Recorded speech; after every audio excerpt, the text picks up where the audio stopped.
ચમત્કારી ચિંટુ એટલે કે અસંભવનું ટ્રેલર આવી ગયું છે ભાઈ. 28 ઓગસ્ટે ફિલ્મ રિલીઝ જરૂર થવાની હતી, પણ હવે 4 સપ્ટેમ્બરે પોસ્ટપોન થઈ છે. તમે અસંભવનું ટ્રેલર જોયું હોય તો કોમેન્ટ કરજો, તમને ખરેખર કેવું લાગ્યું છે. હેલો મિત્રો, હું છું અમિત. આજે વાત કંઈક ડિફરન્ટ પ્રકારની કરવી છે. ટ્રેલર વિશે તો કરવી જ છે, પણ મેકર અને ઓડિયન્સ એ બંનેની સાઈડ વિશે મારે થોડી વાત પણ કરવી છે. ટ્રેલર પર મંતવ્ય હું આપું થોડી વારમાં. એ પહેલા હું કહું કે આ પ્રકારની ફિલ્મોથી ગુજરાતી ઓડિયન્સ ખુશ છે ખરી? આવી ફિલ્મોથી કઈ ભારત લેવલે કે ગુજરાતની બહાર ગુજરાતી ફિલ્મોની ચર્ચા બિલકુલ નહીં થાય. ગુજરાત બહાર ગુજરાતી ફિલ્મોની ચર્ચા કોનાથી થશે ખબર છે? કડકનાથ, મારણ, કારખાનું, જગત, આવી બધી ફિલ્મોથી ગુજરાતી ફિલ્મોની ચર્ચા બહારના રાજ્યવાળા, બહારના દેશવાળા કરશે. આ બધી ફિલ્મો રહી ને, અસંભાવ ને, ટોમ એન્ડ ચેરી ને, ચટણી ને, ફાફડા ને, જલેબી ને, આવું બધું રહ્યું ને ફક્ત ગુજરાતી ઓડિયન્સ માટે બને છે. અને કઈ ઓડિયન્સ ખબર છે? જે રેગ્યુલર ગુજરાતી ફિલ્મો જોવે છે. બાકી એમને નવી ઓડિયન્સ બનાવી નથી, મને એવું લાગે છે.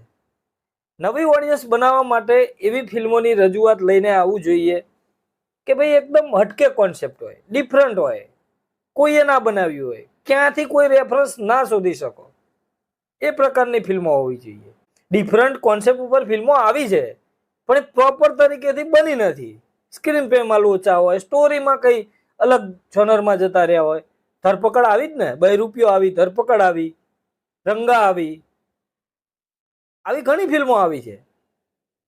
તો એ ફિલ્મો પણ નથી ચાલી બોક્સ ઓફિસ પર, પણ એ એકચ્યુઅલી સારી નથી બની કે એટલી બનવી જોઈતી હતી કે બહારની પબ્લિક પણ એ ફિલ્મો તરફ આકર્ષાય. ગુજરાતી ઓડિયન્સને આ જ ગમે છે એટલે આપણે આ જ બનાવવું છે, તો પછી આ પ્રકારની ફિલ્મો તમને કલેક્શન કરીને તો આપશે. ઇન્ડસ્ટ્રી ગ્રો આનાથી નહીં થાય ભાઈ. આ ગાડું ચાલવાનું છે તમારું કે ભાઈ ચલો ઠીક છે ને, ચાલે છે ને, બધું મજામાં છે. આપણી ઇન્ડસ્ટ્રી અને આપણી ફિલ્મો ચાલે છે. એક સીધી લાઈન છે કે ઇન્ડસ્ટ્રીનો ગ્રોથ ત્યારે જ થશે કે અલગ વિષયની ફિલ્મો આપશે, ડિફરન્ટ આવશે, ક્યાંકથી પણ ઉઠાયેલો રેફરન્સ ના હોવો જોઈએ, એકદમ ફ્રેશ. એ આપણને ક્યાંક ને ક્યાંક ફિલ્મ ઇન્ડસ્ટ્રીને ઊંચી લઈ જશે. અને અહીંયા ફિલ્મો બને છે, પેલા આ બનાવી છે, આપણે એના રેફરન્સથી લઈને થોડુંક સાઈડમાં થઈને જઈએ. પેલો સીધો ગયો છે, આપણે થોડું આમ વાંકા ચૂકા ટર્ન લઈને પછી ત્યાં જઈએ. મૂળ જવું છે બધાને ત્યાં જ, કેમ કે એ પ્રકારની ફિલ્મો ઓડિયન્સને ગમે છે. અને મેકરની સાઈડ આપણે જોઈએ તો મેકર શું વિચારશે પહેલા કે ભાઈ અલગ જોનરની, ડિફરન્ટ જોનરની ગુજરાતીમાં બની તો છે જ, પણ ભાઈ આપણી ફિલ્મો ગુજરાતી ઓડિયન્સ જોવે છે, 5, 10 કરોડ, 15 કરોડ, 20 કરોડ કમાણી કરીને આપે છે. તો પછી આપણે શું કરવા અલગ જોનર બદલવું છે? આપણને તો પ્રોફિટ થઈ જ રહ્યો છે ને, ગુજરાતી ઓડિયન્સ જોવે છે, બસ એનાથી વધારે બીજું શું હોય? તો એ મેકર્સ, એ પ્રોડ્યુસર આમાં જ ઇન્વેસ્ટ કરવાનો છે, કારણ કે ઓવરઓલ તો પછી બિઝનેસ જ છે ને ફિલ્મો બનાવવાનો. ઇન્ડસ્ટ્રીને જે કરવું હોય એ કરે ભાઈ, અમે તો અહીંયા બિઝનેસ કરીએ છીએ. એમની સાઈડથી જોઈએ તો એ પણ ક્લિયર છે અને એ પણ એમની રીતે સાચા છે. તો પછી હવે ઇન્ડસ્ટ્રીનું શું થશે આમાં? કારણ કે મેં તો આટલા ટાઈમથી રિવ્યૂ કરું છું ને તો જોયું છે કે કોઈ પણ મેકર હોય, અહીંયા આ ફિલ્મ વિશેની વાત નથી કે આ ટ્રેલર જોઈને હું નથી કહેતો, ઓવરઓલ વાત છે આ રહી. કોઈ પણ મેકરને ઇન્ડસ્ટ્રીમાં રસ બિલકુલ નથી. એ ખાલી કેમેરા સામે પોડકાસ્ટમાં બોલવું છે, મજા આવે છે એમાં. બાકી એકચ્યુઅલી જમીન લેવલ ઉપર કામ કોઈને કરવું નથી ઇન્ડસ્ટ્રી માટે. એ તો દેખાય છે. આટલા વર્ષથી પેન્ડિંગ પ્રોબ્લેમ પડેલા છે, એ પણ સોલ્વ કરવાની કોઈને ઉતાવળ નથી. એના પરથી જ ખબર પડી જાય છે. હવે શું છે પ્રોબ્લેમ, મેં એક વિડીયોમાં વાત કરી હતી. મેં એક એના ઉપર પર્સનલ એક અલગથી વિડીયો બનાવ્યો છે, ત્યાં જઈને તમે જોઈ શકો છો કે ગુજરાતી ઇન્ડસ્ટ્રી ક્યારે ગ્રો કરશે. અહીંયા જોઈએ તો મેકર પણ ખોટા નથી, ના ઓડિયન્સ ખોટી છે, કેમ કે ગુજરાતી ઓડિયન્સ ગુજરાતી ફિલ્મો માટે આ જ વિચારે છે કે આપણે જઈએ ફેમિલી સાથે, થોડું એન્ટરટેન મળે અને મજા કરી અને ઘરે આવીએ. એનાથી વધારે ઓડિયન્સ કઈ ગુજરાતી ફિલ્મ માટે વિચારતી નથી.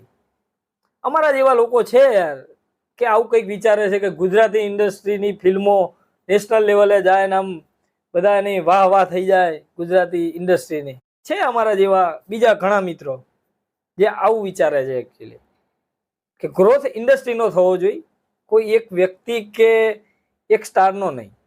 ઠીક છે, આ બધી વાતોનો તમારો ઓપિનિયન આ બાબતે અહીંયા કોમેન્ટ બોક્સમાં જરૂર આપજો.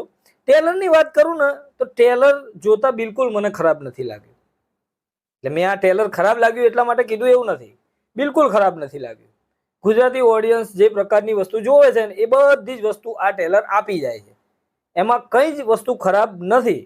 મહાભારતના કોન્સેપ્ટ ઉપર અહીંયા ટેલર આપણને દેખાઈ રહ્યું છે કે કૂતરાનો અવતાર કેમ હોય છે, શું કરવા હોય છે, શું ધ્યાન રાખવાનું હોય છે. કૂતરાનો રોલ આ ફિલ્મની અંદર એક લવ સ્ટોરીને એના અંજામ સુધી પહોંચાડવાનો હોય છે, અને એમાં કૂતરો કઈ રીતે આખી કહાનીને ફેરવે છે એ બધી વસ્તુ આપણે ટેલરની અંદર જોવા મળે છે.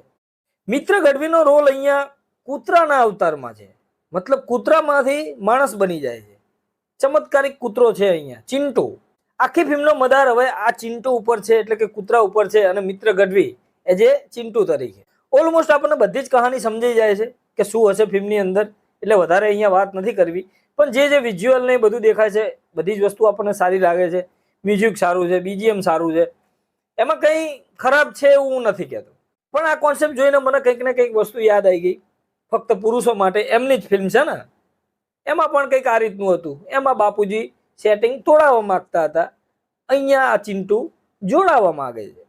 મૂળ તો વિષયથી અલગ વસ્તુ મને નથી લાગતી. એટલે આ પ્રકારના રેફરન્સ વાળી ફિલ્મો ઘણી બની ચૂકી છે, એટલે અહીંયા મને એના કારણે નવું નથી લાગતું. આ ફિલ્મની અંદર હવે કઈ રીતનું આ પ્રેઝન્ટેશન કરે છે, કઈ રીતની સ્ટોરી જાય છે, કે કેવા ઇમોશન પેદા કરે છે, કેવી કોમેડી કરાવે છે, વિલનનો રોલ આ ફિલ્મની અંદર શું છે તત્સત મુનશી તરીકે, એટલે એ બધી વસ્તુ આપણને કિયોસ ઊભો થશે એ જોવાની બિલકુલ મજા આવવાની છે. એમાં પણ ટેલરમાં જે નથી બતાવ્યું એવું કંઈક ફિલ્મની અંદર નીકળી જાય તો ઓર મજા આવવાની છે.